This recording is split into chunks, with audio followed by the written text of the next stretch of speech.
Susanna, now don't you cry for me, for I come from Alabama with my banjo on my knee.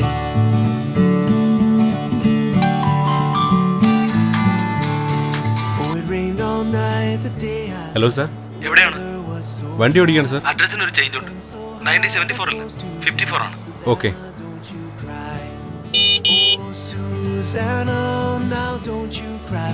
Oh sir, ഞാൻ പിന്നെ വിളിക്കാം.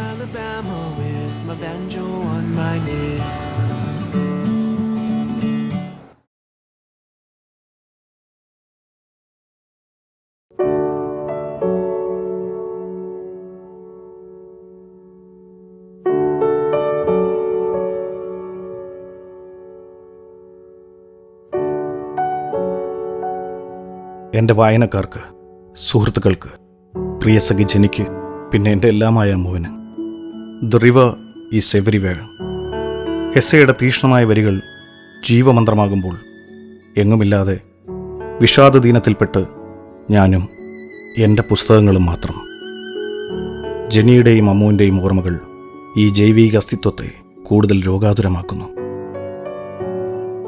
മസ്തിഷ്കമരണം വന്ന രോഗി കണക്കെ നിശ്ചലമായ ഈ ജീവിതത്തിൽ നിന്ന് മോചനം തേടി എനിക്ക് ദയാവധം നിർദ്ദേശിക്കുന്നു ചുറ്റുമുള്ള പൈതൃകക്കാരായ ഭിഷഗ്വരന്മാർ. മനുഷ്യൻ്റെ ഇടർച്ചയ്ക്ക് മരണമാണോ ഭേദപ്പെട്ട ചികിത്സ? എൻ്റെ വിഹുലതകളേറ്റു പറയുവാൻ അലിവുള്ളൊരു ഗണികയെങ്കിലും അടുത്തുണ്ടായിരുന്നെങ്കിൽ. ജീവിതം അസംബന്ധമാണെങ്കിലും സ്വയം ഹത്യ പാടില്ലെന്ന് അൾജീരിയൻ സുഹൃത്തിൻ്റെ ആത്മാവ് സിസിഫസിലൂടെ കേഴുമ്പോൾ പ്രതീക്ഷയ്ക്ക് വകയില്ലാത്തവന് മരണമാണ് രക്ഷാമാർഗമെന്ന് മലയാളത്തിൻ്റെ ലിയോ പാടി. ഇതെൻ്റെ മണിനാഥമാണ്. വിഷാദത്തിൻ്റെ നെറുകയിൽ നിറങ്ങളോട് കലഹിച്ച കർണച്ഛേദി അകലെ നിന്നും പുഞ്ചിരിക്കുന്നു. ആ വർണ്ണത്തോഴൻ്റെ സഹയാത്രികനാവാൻ ഞാൻ എൻ്റെ കലാജീവിതത്തോട് മെല്ലെ വിട പറയുന്നു. എൻ്റെ മരണം എൻ്റെ മാത്രം ഉത്തരവാദിത്വമാണ്. അത് തീർക്കുന്ന ശൂന്യമായ ഇടത്തിൽ നാളെ ഒരു പുൽനാമ്പ് തളിർക്കുമെങ്കിൽ അതിൽ വിരിയുന്ന ചെറുപൂവിന് വിഷാദത്തിൻ്റെ സുഗന്ധവും കണ്ണുനീരൻ്റെ നനവുമുണ്ടായിരിക്കും. ഈ ജീവിതം കൊണ്ട് ഞാൻ ആരെയെങ്കിലും വേദനിപ്പിച്ചെങ്കിൽ, എന്നെക്കുറിച്ചുള്ള ഓർമ്മകൾ ആരെയെങ്കിലും വേദനിപ്പിക്കുമെങ്കിൽ, എൻ്റെ പിഴ, എൻ്റെ പിഴ, എൻ്റെ വലിയ പിഴ. ജെന്നി, ഈ ദിവസത്തെ നീ ശപിക്കുന്നുണ്ടാവും. 4 വർഷങ്ങൾക്ക് മുമ്പ് ഇതേ ദിവസമാണ് അൾത്താരയുടെ മുന്നിൽ വെച്ച് നമ്മുടെ കരങ്ങളൊന്നായത്. ആ മധുര സ്മരണകൾ എൻ്റെ അവസാന ശ്വാസത്തിൽ നിലനിൽക്കാൻ ആ വിവാഹദിന വസ്ത്രം ധരിച്ചോട്ടെ ഞാൻ. ദൈവമേ, 6-ാം ദിവസം അങ്ങേക്ക് വിശ്രമിക്കാമായിരുന്നു.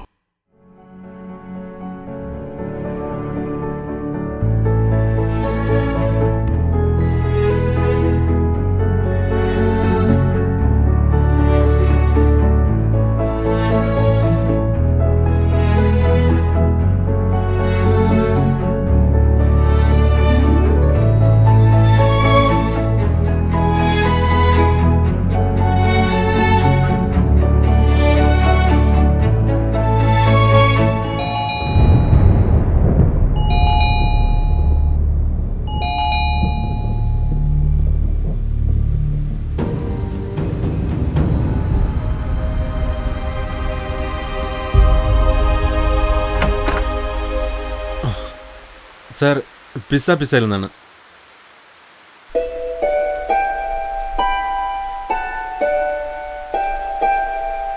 സാർ, അതിന് ഞാൻ പിസ്സ ഓർഡർ ചെയ്തിട്ടില്ലല്ലോ.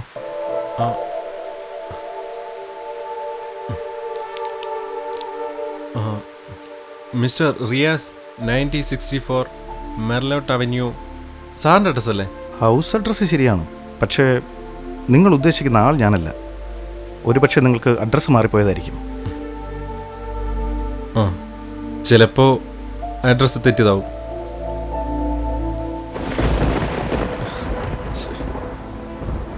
ഈ മഴയത്തിനി എന്ത് ചെയ്യും? മാനേജർ വിളിച്ചാലോ? വേണ്ട, അയാൾ തെറി പറയും.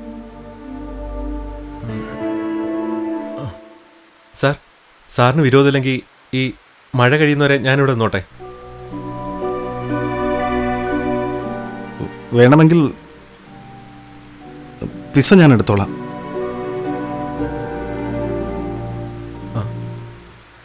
വളരെ ഉപകാരം സാർ.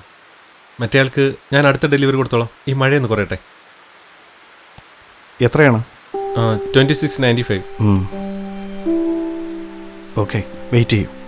സാർ, സാറിനെ ഇതിനു മുമ്പ് എവിടെ കണ്ടിട്ടുണ്ടല്ലോ, ടി വിയിലോ മറ്റോ. സാർ പുസ്തകങ്ങളൊക്കെ എഴുതുന്ന ആളാണോ? അതെ. സാറിൻ്റെ പേര് ഷെൽവി എന്നോ മറ്റോ? Shelvey Thomas. അതെയോ? സാറിൻ്റെ ബുക്സ് ഒന്നും ഞാൻ വായിച്ചിട്ടില്ല, പക്ഷേ കാണാനും പരിചയപ്പെടാനും സാധിച്ചതിൽ വളരെ സന്തോഷം. എനിക്കും വായിക്കുന്നത് ഒത്തിരി ഇഷ്ടമാണ്. MD ആണ് എൻ്റെ പ്രിയപ്പെട്ട എഴുത്തുകാരൻ. സാറിന് വിരോധമാകില്ലെങ്കിൽ ഞാനൊന്ന് അകത്തോട്ട് വന്നോട്ടെ? വരൂ. Thank you sir.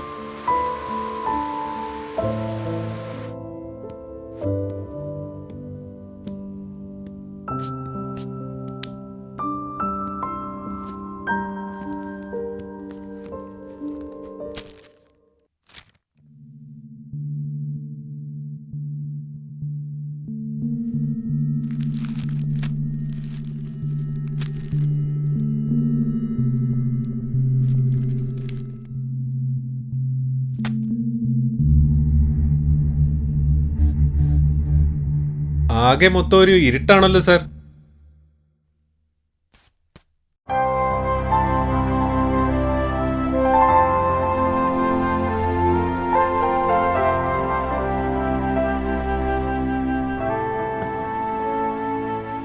സാർ ഇവിടെ ഒറ്റയ്ക്കാണോ?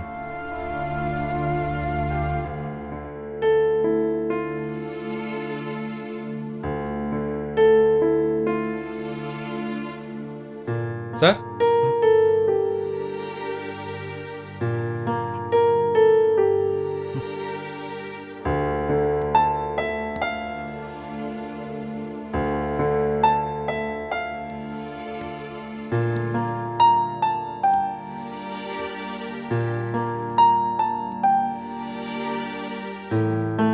സാർ ഇവിടെ ഒറ്റയ്ക്കാണോ? കുറച്ച് നാളുകളായി. എഴുതാൻ വേണ്ടിയായിരിക്കും അല്ലേ സാർ? അല്ലെങ്കിൽ ഈ കലാകാരന്മാരൊക്കെ ഇങ്ങനെയാ. എന്താ പേര്? ആദി. ഈ മഴയത്ത് ഇഷ്ടമാണ് സാർ. മഴ സ്വർഗത്തിൽ നിന്ന് വീഴുന്ന വെള്ളിനൂൽ തുള്ളികളാണെന്ന് ജിബ്രാൻ പറഞ്ഞതുകൊണ്ടൊന്നല്ല സാർ. ജീവിക്കാനുള്ള കൊതി കൊണ്ടാണ് സാർ.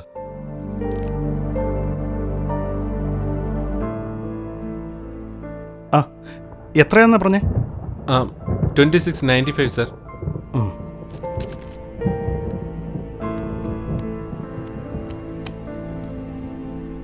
പാർട്ട് ടൈം ആണോ? ആയിരുന്നു സാർ. പിന്നെ ഉത്തരവാദിത്തങ്ങളൊക്കെ കൂടിയപ്പോൾ ഫുൾ ടൈം ആയി. അമ്മയ്ക്ക് ഈയിടെ ഒരു സ്ട്രോക്ക് വന്നു. ഒരു വശം തളർന്നുപോയി.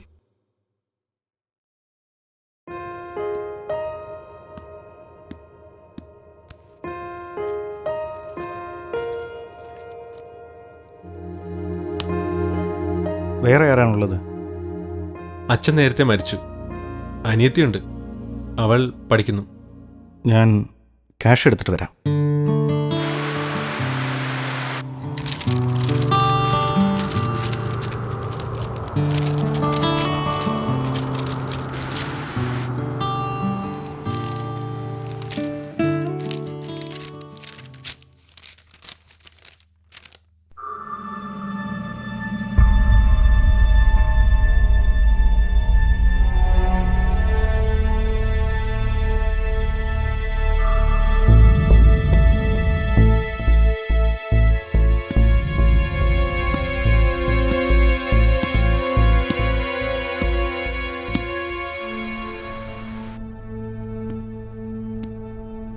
ദാ തോർത്തിക്കോളൂ. വലിയ ഉത്തരവാദിത്തങ്ങളൊക്കെ ഉള്ള ആളല്ലേ, പനി പിടിപ്പിക്കണ്ട.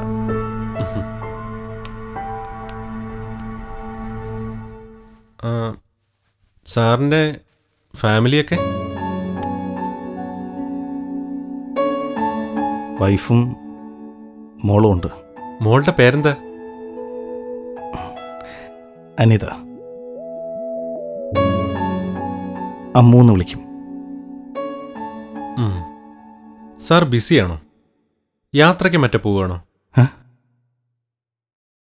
എന്തേ? അല്ല, ഈ ഡ്രസ്സൊക്കെ ഇട്ടിരിക്കുന്നതായിട്ട് ചോദിച്ചതാ. ഒരു ചെറിയ യാത്ര മനസ്സിലുണ്ട്. എന്തിനാണ് സാർ ഈ യാത്ര?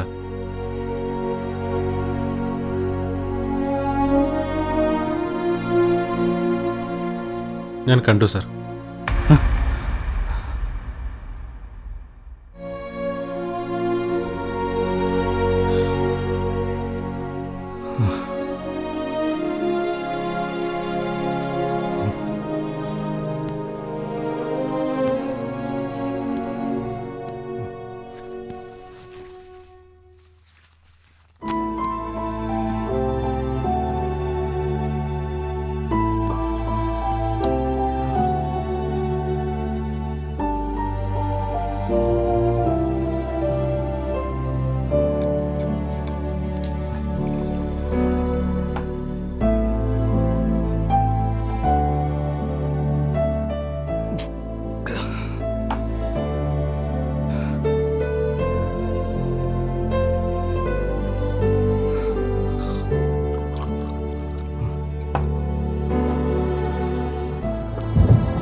സാറിന്റെ മോളെയും വൈഫിനെയും എന്തിനാണ് വെറുതെ അനാഥരാക്കുന്നത്? പിതൃനഷ്ടത്തിന്റെ വേദന വളരെ ചെറുപ്പത്തിൽ അനുഭവിച്ചതിനാണ് ഞാൻ. സാറിനെ പോലുള്ള നല്ല മനുഷ്യരിങ്ങനെ ചെയ്തു കഴിഞ്ഞാൽ അത് നാടിന് തന്നെ തീരെ നഷ്ടമാണ്. നല്ല മനുഷ്യർ.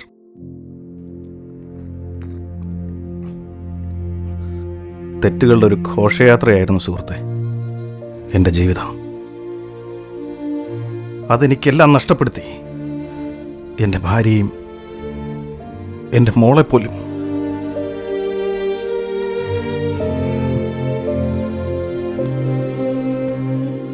അവർക്ക് ഞാനെന്ന് ആരുമല്ല.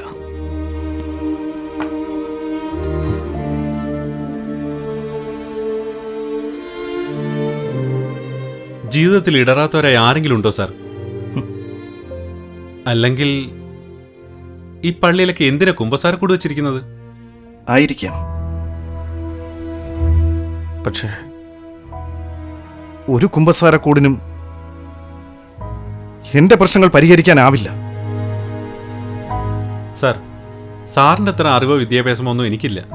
പക്ഷേ ഒന്നും മാപ്പ് പറഞ്ഞാൽ തീരാത്ത പ്രശ്നങ്ങൾ നമ്മുടെ കുടുംബങ്ങളിൽ ഇല്ലെന്നാ എനിക്ക് തോന്നുന്നത്. സ്ത്രീകൾക്കെല്ലാം പൊറുക്കാൻ സാധിക്കും. സാറ് അല്പം ക്ഷമയോടെ കാത്തിരിക്കണം. ഒരു കാത്തിരിപ്പിന്റെ കാലം കഴിഞ്ഞുപോയി സുഹൃത്തെ. കാത്തിരിക്കണം സാർ, അതല്ലേ ജീവിതം. ഒരു പരീക്ഷ തോറ്റതിന് അല്ലെങ്കിൽ ഒരു കൃഷി നശിച്ചതിന് ആത്മഹത്യ ചെയ്യുന്നവരാണ് നമ്മുടെ നാട്ടിൽ. വീണ്ടും കൃഷി ചെയ്യാമെന്നും അല്ലെങ്കിൽ ഇനിയും പരീക്ഷയുണ്ടെന്നും അവരെന്തുകൊണ്ട് ചിന്തിക്കുന്നില്ല? ജീവിതത്തിൽ വിജയിക്കാനാണ് എല്ലാവരും പഠിപ്പിക്കുന്നത്.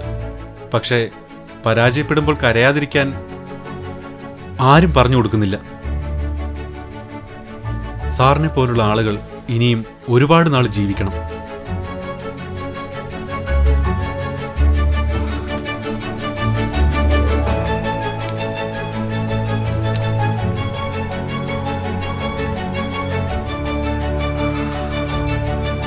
ആർക്കു വേണ്ടി? സ്വന്തം വീടിനും ആവശ്യമില്ല, പിന്നെ ആ നാട്ടുകാർക്ക്.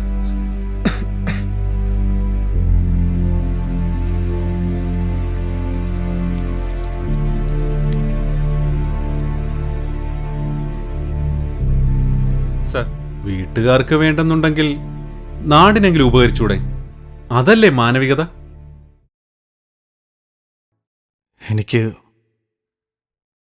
എനിക്കതിന് കഴിയുമെന്ന് തോന്നുന്നില്ല സുഹൃത്തെ.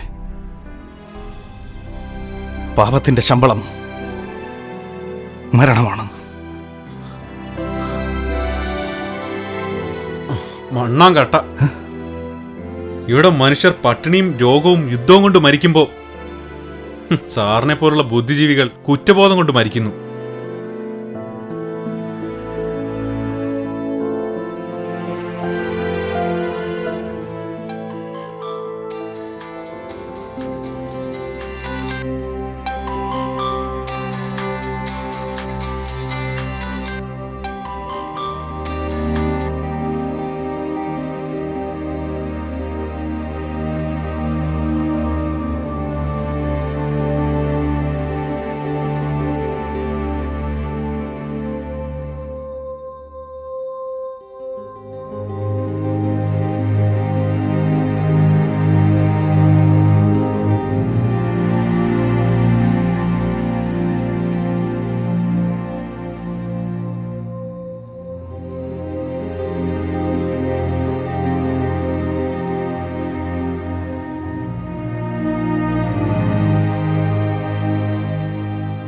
മാനേജരാണ്.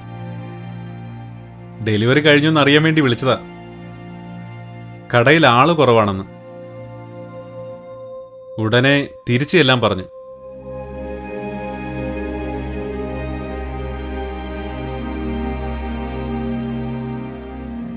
പിന്നെ പോകുന്നതിന് മുമ്പായിട്ട് സാറിനോട് എനിക്ക് ഒരു കാര്യം കൂടി പറയാനുണ്ട്. ഞങ്ങളുടെ മാനേജർ, അയാൾ ആളൊരു പാലാക്കാരനാ, വലിയ ചൂടനാ. ഡെലിവറിക്ക് വിട്ടുകഴിഞ്ഞ മഴയാണോ വെയിലാണോ വണ്ടി പഞ്ചറായോ ഇതൊന്നും പുള്ളിക്കാരൻ അറിയണ്ട, ഡെലിവറി ചെയ്തോണം. ഇനി എങ്ങാനും ചെയ്യാതെ വല്ലതും അങ്ങോട്ട് ചെന്ന പുള്ളി സ്ഥിരം പറയുന്നൊരു ഡയലോഗുണ്ട്. അതായിരിക്കും സാർ ഈ പണി കാണിച്ചിട്ട് മുകളിലോട്ട് ചെന്ന് കഴിയുമ്പോൾ അങ്ങേര് ചോദിക്കുന്നത്, ഇവിടെ എന്നാ വന്നേണെന്ന്. വരട്ടെ സാർ. സാറ് കാണിച്ച സ്നേഹത്തിന് വളരെ നന്ദി.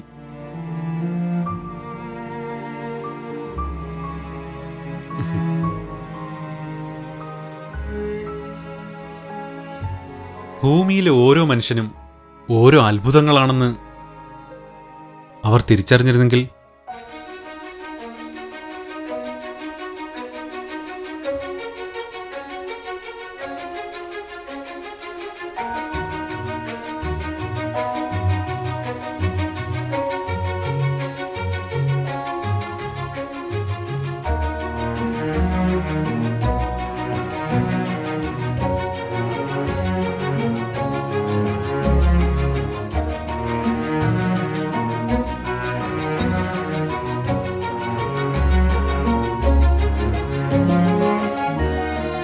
അതായിരിക്കും സാർ ഈ പണി കാണിച്ചിട്ട് മുകളിലോട്ട് ചെന്ന് കഴിയുമ്പോൾ അങ്ങേര് ചോദിക്കുന്നത്,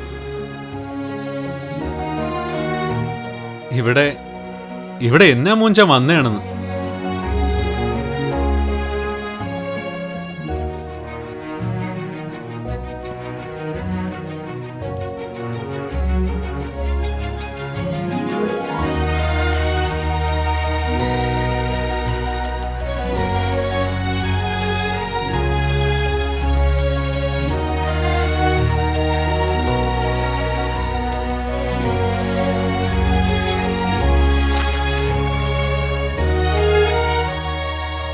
ചെറിയ മനുഷ്യരുടെ വലിയ മനസ്സാണ് പലപ്പോഴും നമ്മുടെ ഹൃദയത്തെ വല്ലാതെ സ്പർശിക്കുന്നത്. ഷെൽവിയുടെ ജീവിതത്തിലും മറിച്ചൊന്നല്ല സംഭവിച്ചത്. നമ്മളിൽ ചിലർ അറിഞ്ഞോ അറിയാതെയോ നാളെ ഇതേ പാതയിലൂടെ സഞ്ചരിക്കേണ്ടവരായിരിക്കും. അണുകുടുംബത്തിന്റെ സ്വാർത്ഥതയിലും പ്രയുക്തശാസ്ത്രത്തിന്റെ ഗർവിലും പെട്ട് മനുഷ്യബന്ധങ്ങൾ വല്ലാതെ ഉലയുന്ന ഈ കാലഘട്ടത്തിൽ ആത്മഹത്യ ചരമകോളങ്ങളിൽ നിറയുന്ന വെറും വാർത്ത മാത്രമായിരിക്കുന്നു. സ്നേഹബന്ധങ്ങളുടെ ഊഷ്മളതയാൽ നമ്മുടെ കരങ്ങൾ വീണ്ടും പുണരട്ടെ. ഒരു നിമിഷത്തെ സ്നേഹാർദ്രമായ സാന്ത്വനം മതി സ്വയമേ അണയുന്ന ചില ചിരാതുകൾ വീണ്ടും പ്രഭയോടെ തെളിയുവാൻ.